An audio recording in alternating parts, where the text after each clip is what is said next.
Nagaan isinifatu akkam jirtu kabajamtoota hordoftoota keenyaa har'a bifa addaan dhufeera. Namni hundi keessan hanga dhumaatti dhaggeeffadhaa. Bakka wayiin jira. Kiliinikaan ture. Kiliinikaa bahiin bakka wayii jira. Bakka hin jiru kana namni tokko hin beeku. Ayyuunis hin beektu. Bakka hin jiruuf deemu kuni maal akka ta'e iddoon jiru kana sarpiraayizii wayiidha wantichi. Sarpiraayizii addaati. Iddoon jiru kuni hanga dhumaatti nu hordofan maal akka ta'e tilmaama hundi keessan tilmaama nu eegaa. Deemaan jira, ba'aan jira. Hanga xumura sagantaa keenyatti nu hordofaa isin jenna. Konkolaataa keenya cufannee kaanirra. Gaan deemna. Deemneetu maal akka ta'e ilaalla.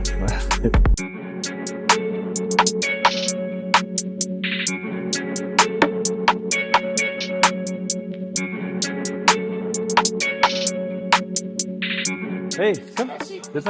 Nagada? Akkam? Jirta? Nagaa? Fayyima? Nagaa. Wayi nagaan ni deemu. Akkam? Jirtaanti? Maal namni hundumtuu asuma jira? Anna qofa adda fessee Sirriidha. kileentii hedduu mana keessa jira. Baay'ee. Baay'ee namatti tola. Garam deemna? Kunoo karaa biroo deemna. Okay, jechuudha.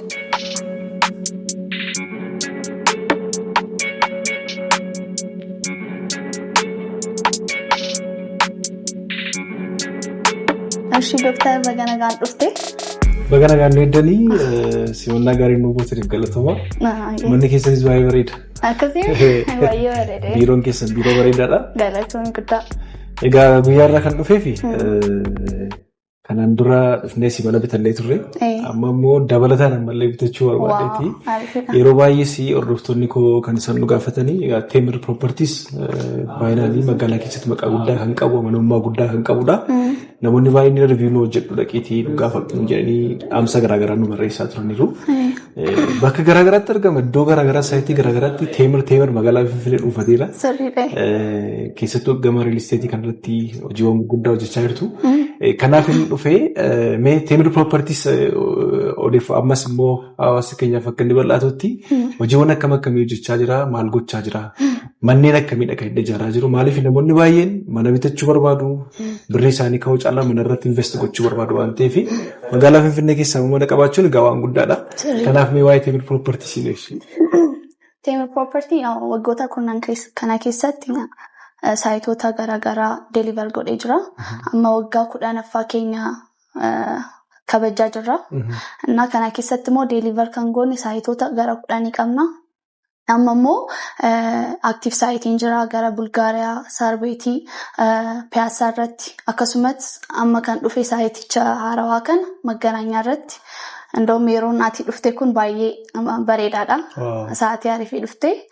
Kanaaf opshinii baay'eetu jira. Akkas. Okay. Baay'ee gaariidha. Saayitiiwwan garaagaraa irratti iddoo garaagaraa irratti hojjechaa akka jirtanidha.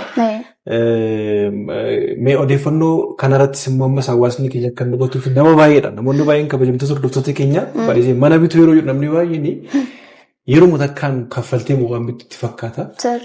Garuu hojjechaa waggaa 2 keessattis ta'e waggaa 3 gidduuttis hojjetaa kan kaffalanidha baay'eessa waan ta'eef. Mee manoota akkamiidha kan nan dura manoota akkamii deliver gootaniittu mana jireenyaa qofadha moo mana daldalaas jira kan jedhu achumaan akka nu ibsitu manoota akkamiitu jira? Manoota garaagaraatu jira. Istuudiyoo irraa jalqabee abbaa mana ciisichaa tokko mana ciisichaa 2 3 akkasumas manneen daldalootaa illee qabna gara Piyaasaa irratti Galaana irratti akkasumas Bulgaariyaa irratti amma immoo Saarbeet irratti illee mana daldalaa haaraa finnee jirra. Saarbeet irratti akkuma beektu dippiloomaatiidha. Dippiloomaatonni jira kan baay'ee jireenyaaf baay'ee filatamaadha. Akkasumas suuqiin manni daldalaa illee baay'een jiru waan ta'eef namoota amma bitaniif carraa gaarii ta'a jechuudha.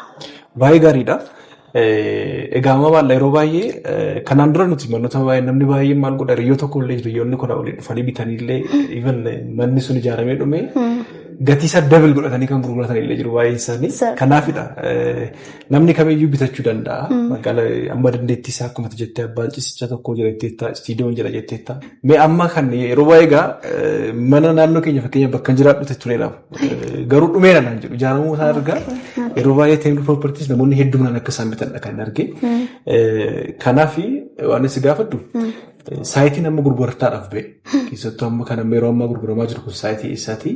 Manneen akkamiitu jira? Haalli gatii isaanii haalli kaffaltii isaanii maal fakkaata kan jedhu?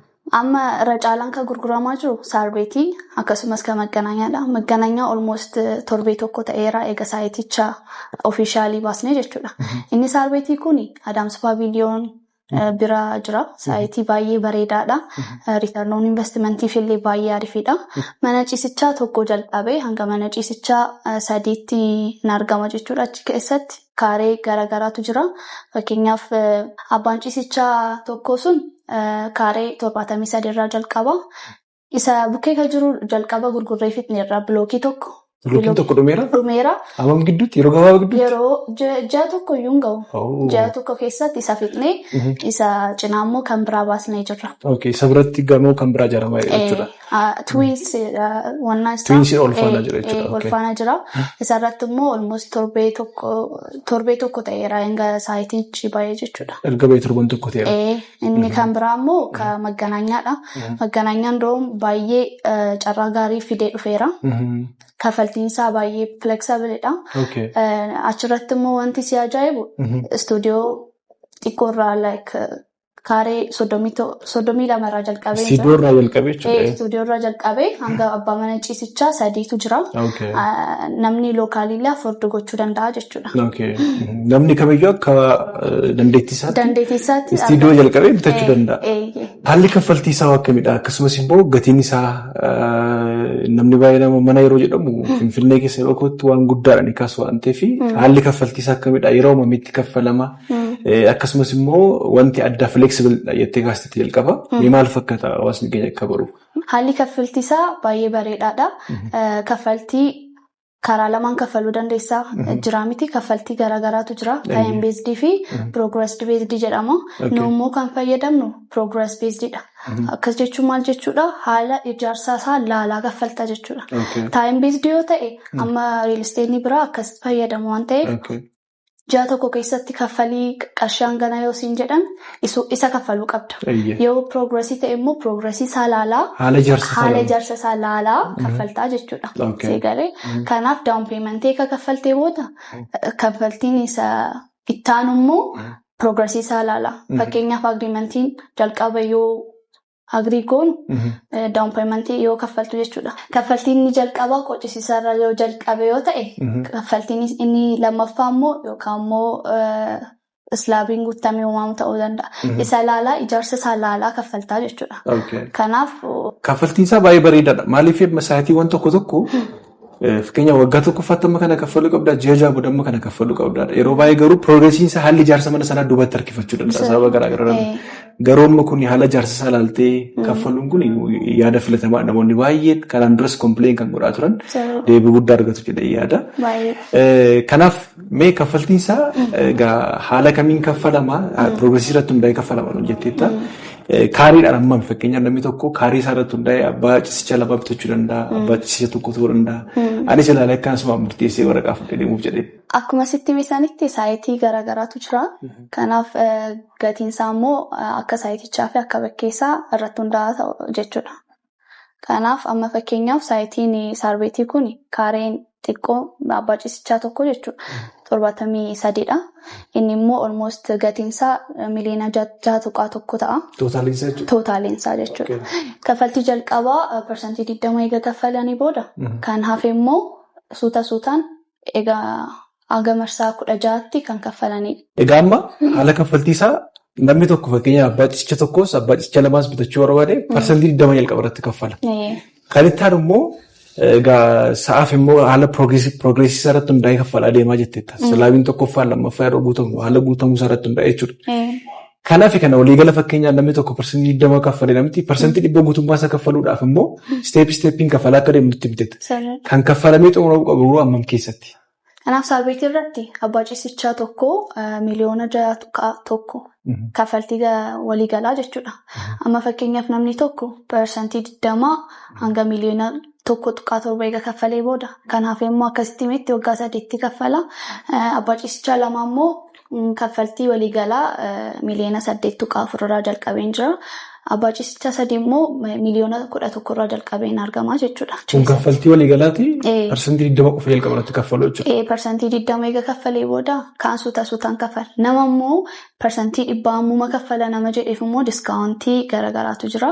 Namni ammuma kaffale immoo diskaawuntii hanga 30% argata. Fakkeenyaaf beedroomiin isa jalqabaa 73 kasiin jedhesu namni parsantii 100 kaffale miliyoona 8 ka ture gara miliyoona 6tti inni hir'isamaa jechuudha. Egaa ifaadha. Hordoftoonni keenyas bal'inaan lakkoofsa bilbilaa dispilee jala taa'aa jiru jalqabaa kaasee dispilee taa'aara. Fi bilbilaan diteelii isaa sirriitti wajjin haasoo dandeessa. Haala kamiin akka kaffalanii akkamitti akka kaffalanii sirriitti maaliif bakka waan itti amannuu fi waan sirriitti itti amannu malee hin gadhiifnuti miidiyaa keenya irratti beektu hundi keessanii. Kanaaf odeeffannoo sirriitti fudhachuu danda'u. Mee haala saayitiiwwan haaraa fakkeenyaaf waa'ee kan saarbeetii gaa yeroo baay'ee bakka biiroo dippiloomaatonni akkasumas biiroon Oromiyaas naannoo kanatti argama. Bakka filatamaadha. Namoonni baay'eenis jireenyaaf kan filatan waan ta'eef yoo keessa jiran illee gatii guddaan kireeffachuu danda'u. Kanaaf hin kaase. Kanaaf mee saayitiin Maganaanyaa irratti immoo Maganaanyaan iddoo seentariidha, istiraateejikiidha. Saayitii haaraa akka baastanis baay'ee gurguramaa akka jirus dhageera. Mee saayitiin Maganaanyaa jirus maal fakkaata? Dabalataan immoo achumaatti dabaltee akka naasuuf kan barbaade. Keessattuu namni baay'een immoo waan isin bartanii amma suuqiin xiqqoon ishee gatii guddaattiidha. Gatii baay'ee qaalii hin argamu iyyuu kireeffachuudhaaf. Namoonni baay'een daldalaa fi akka mana jireenyaa caalaa suuqiin xiqqoo ishee illee gatii guddaa baasti. Gatiin ittiin bitamu gatii xiqqaadha garuu gatii guddaan kireessuu hin danda'amu. Namoonni baay'een immoo suuqiillee bitanii kireeffachuu barbaadu yookiin namoota kireessuu barbaadu waan ta'eef mi'a suuqiidhaaf yookiin immoo daldalaaf kan qophaa'ani. Manoota jireenyaa immoo qabdaa kan jedhu achumaan dabaltee kan baastu barbaade. Maganaanyaa irratti saayitii haaraa finii jirra. Inni immoo kan si ajaa'ibu istuudiyoo irraa jalqabee jira. Istuudiyoo xiqqoo 32 kaaree isaa jechuudha. Isarraa jalqabee hanga mana ciisichaa 3 kaaree garaagaraatu jira. Kaaree baay'eetu jira. Namoonni barbaadan achi keessaa filuu danda'u jechuudha. Namoonni biraa immoo parsantii 40 amma kaffalanii isa 60% 60 immoo eega mana eega fudhatanii booda kaffaluu jechuudha. Keessuma jiraachaa jechuudha. Egaa dhumatee booda. Kun immoo maal hir'isaa turistii shoollee hir'isaa jechuudha. Amma fakkeenyaaf kaareen inni 32 almost gara miliyoona 3.5 ta'a. Down paymentiin isaa 40 mitiire. 40% isaa immoo almost gara 1.7 ta'a. Isa eega kaffalanii booda kan hafe immoo eega manicha fudhatan booda ta'a jechuudha. Baay'ee bareeda. Isa kan daldalaa jette immoo saarbeetii irratti kaaree xiqqoo almost kaaree 13 irra jalqabee hanga kaaree 43 manneen daldalaatu jira. Suuqiidhaaf kan ta'an daldalaaf kan ta'an daldalaan kan ta'an kan saayitii saarbeetii jechuudha. Adams Baabiliyoon bukkee kan jiru. Inni kaffaltiin jalqabaa 900 irraa jalqabeen jira. Inni guddaan immoo kaareensaa gara 43. Kaffeedhaaf yookaan immoo suuqii daldalaa bal'aa yoo barbaadan immoo maarjillee godhanii bitachuu danda'u jechuudha. Baay'ee bareedaadha. Dabalataanis immoo saayitoota biraallee suuqiin qabna. Piyaassaa irratti, Bulgaariyaa irratti illee jira. Bulgaariyaa irratti almost kaffaltii waliigalaa 2.5 irraa jalqabeen jira. Inni biraa immoo piyaassaa irratti kaareewota 20 kan ta'an Giyoorgis fuuldura irratti jira. Daldalaadhaaf baay'ee bareedaadha. Iddoo mijataadha baay'ee. Achirratti kaffaltii waliigalaa 4.8 miliyoona 4.8 irraa jalqabeen jira. Kanaaf kanneen keessaa filatanii manneen daldalaallee fudhachuu danda'u jechuudha. Egaa baay'ee bareedaadha. Suuqii namni barbaadanis gaammas irra deebiin bilbilaa fi sirriitti hojii haasa'a. Dhuguma isin jedha birrii callistanii akkaawuntii irra baankii irra kaa'u irraa waan tokko irratti hojjechaa. Fakkeenyaaf dirqama takkaatti miliyoona 6 miliyoona 6 jechuun baay'ee birrii xiqqaadha yeroo ammaa kanatti. Garuu investimentii guddaadha waan ta'eef namni hundumtuu birrii isaa yeroo yerootti hojjetataa kaffalachuu danda'a. Namni kamiyyuu. Kanaaf kun baay'ee bareedaadha. Akka dhumarratti waan si kaasuu barbaadu gaaffii si gaafachuu barbaadu hordoftoonni keenyas akka baranii fi teemli piroopartii sagaa riil isteetii baay'ee jira. Namoota baay'eetu hedduminaan jiru. Egaa namni baay'een immoo yeroo ammaa kanatti yeroo bal'inaan deefee kan gurguramu teemil piroopartiis waan ta'eef filannoo godhee isin bira dhufe wanti riil isteetii kan biraarraa adda godhu teemil piroopartiis maalidha? Egaa akkuma sitti himetti waggaa 10 kana keessatti gara saayitii gara 10 deelivar goonee jirra. Inni kan biraa immoo iskaaleeshiniin jiru. gatiin dabalu jechuudha. Amma fakkeenyaaf persentii 20 eega kaffaltee booda kan hafe immoo isuma walii galleen fixaa jechuudha. Malee boba'aan dabalee kan dabale jedhamee hin jiru. Boba'aan dabalee doolaarri dabalee jedhanii isinittiin dabalu jechuudha. Inni kan biraa immoo diskaawuntiin garaagaraa jira hanga persentii 30 kan ga'u jechuudha. Waladiin jiru intarestiin biraalleen jiru dhalan qabu jechuudha. Inni kan biraa immoo dookumentiin liigaal dookumentiin hunduu attaachi isinii ta'ee isinii kennama jechuudha. Seera qabeessummaan isaa kan mirkanaa'e waraqaa ragaa seeraa wajjin nuuf kennama jechuudha. Sirriidha. Baay'ee bareeda. Inni kan biraa immoo kan namatti tolu Sheebaa Maayilsii wajjin hojjechaa jirra. Itoophiyaan Eerlaayinsii wajjin hojjechaa jirra. Namni tokko mana tokko bitee taanaan akka badhaasaatti Maayilsii hin kenninaaf jechuudha. Okay, kun baay'ee gaariidha.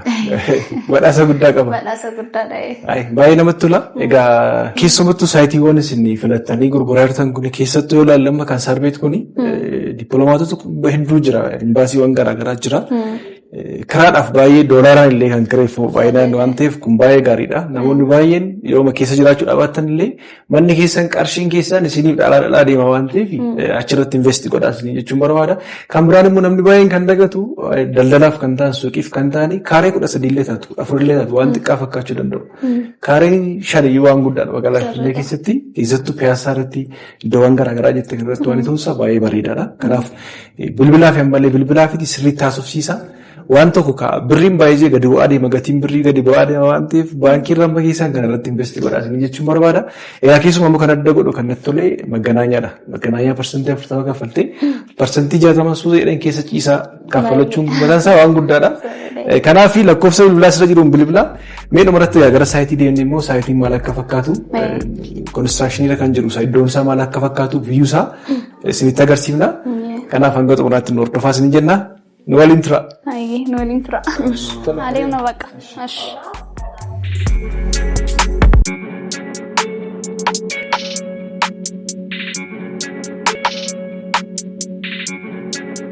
Kunoo saayitichi sarbeetiin kan hin jedhe kun kana fakkaata.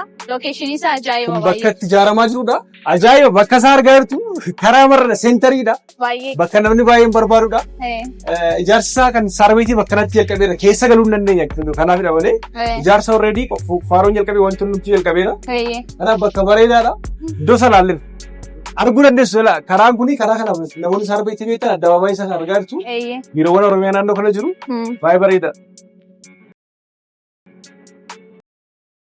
Saayitii haaraa saayitii xumuramedha. Waggaa tokko 6-8 keessatti fida. Waggaa tokko keessatti gatiin dabalteedha. Baay'ee. Yeroo sana tuullaa hojjeera ta'e. Miliyoona 3 keessatti. Kunoo saayitii injinaariidha. Salaam noo Leela. Ashi.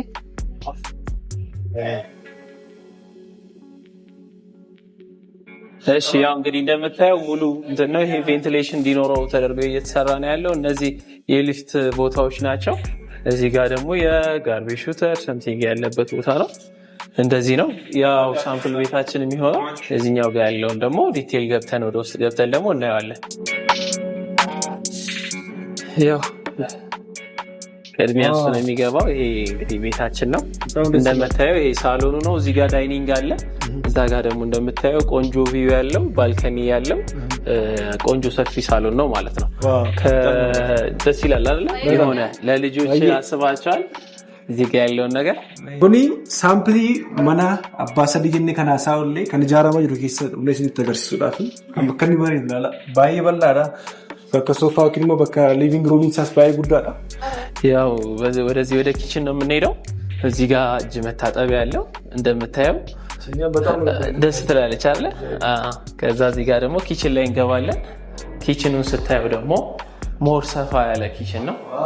ይሄ ኪችን ደግሞ በደንብ ሰፋ ያለ ነው። ለምሳሌ ኦቨን አለ እንዳለ እዚህ ጋር እንትኖች አሉ። ይሄ እዚህ ጋር ሻወር ሁሉንም ነገር በደንብ መጠቀም የሚያስችልህ አለ። ከዛ ፍሪጅ አለ፣ ኦቨን አለ። ከዛ እዚህ ጋር መሳቢያዎቹ ሁሉ እንዳለ ከፍተህ ለምሳሌ ፍሪጁ እናያለን። እዚህ ጋር ክፍት ነው እንዳለ እዚህ ጋር ክፍት ሆኖ በምታየው መንገድ በደንብ ቆንጆ ሪፍሪጅሬተር እንዳለው ማየት ትችላለህ ማለት ነው። ያታሟላ ነው። እነዚህ ናቸው ማለት ነው። ያው እንደምታየው ይሄ ነው። እዚህ ጋር ኮመን ባዝሩም አለ። ኮመን ባዝሩሙን እንዳለከው እዚህ ጋር ስቶር አለ። ከስቶር ቀጥሎ ደግሞ እዚህ ጋር የህፃን ልጆች ወይም ደግሞ የልጆች መኝታ አለ። ይህንን እንደምታየው ነው። ከዛ ወጥተን እንደገና የት እንገባለን? እዚህ ማስተር ላይ ይሄ ደግሞ ዋናው ማስተር ቤድሩሙ ነው። ማስተር ቤድሩሙ እንደምታየው በጣም ሰፊ ነው። እዚህ ጋር እንዳለ የራሱን የቻለ ሙሉ ሁሉም ነገር አለ እንደምታየው ነው። እዚህ ጋር ሰፊ የሆነ መኝታ ክፍል አለ። እንደገና ባልከኒ ያለው እዛ ጋር ድሬሲንግ እዚህ ጋር አለ። በዚህ መንገድ ባይበሬዳ አለ ከናኒ ኩንጋቱታ ማስተር ቤድሩም ይታ ጉዳዳ ጀልቀባ ካስኒ ኩታ ወንዶ ወሳዳደ ሀለ ከናን ጥሞነሙ ደንዳስ እንዲቾር ማለት wantin targinu nutu baay'ee kabajamtoota hordoftoota keenya saayitiiwwan garaagaraa ta'anii properties baasee hunda ta'eetu manni saantilis maal akka fakkaatu argitaniitu manummaa sana hawaasa biratti qabanis guddaa akka ta'e beektu saayitiiwwan garaagaraa kanneen akka Saarbeet, Bulgaariyaa, Piyaasaa fi Maganaanyaa jiran ammallee gabaarra gurgurtaa qabu jiru waan ta'eef dafaatii bitadhaa lakkoofsa bilbilaa dispilay taa'ee jiru bilbiltanii haasofsiisuu dandeessu informationii guutuun argattu jechuun barbaada. Thank you madam. Osoo isin jalaan dhumatiin dafaatii bilbilamoo. Kanaaf dafa bilbilaa isin jechaatti isin keessummeessaa. Alatti sirriitti isin keessummeessaa waan ta'eef sararaatu kun qabaatinaa isin jettiin waan itti tamanne waan itti namanne takkaamusti godhe akka hin beekne beektu hundi keessanii kottaa isin jedhe. Egaa diskaawuntiin guyyaa muraasaaf kan turu waan ta'eef dafaatii naaf bilbilaa. Seeraan isin keessummeessina. Galatooma hanga xumuraatti waan hordoftaniif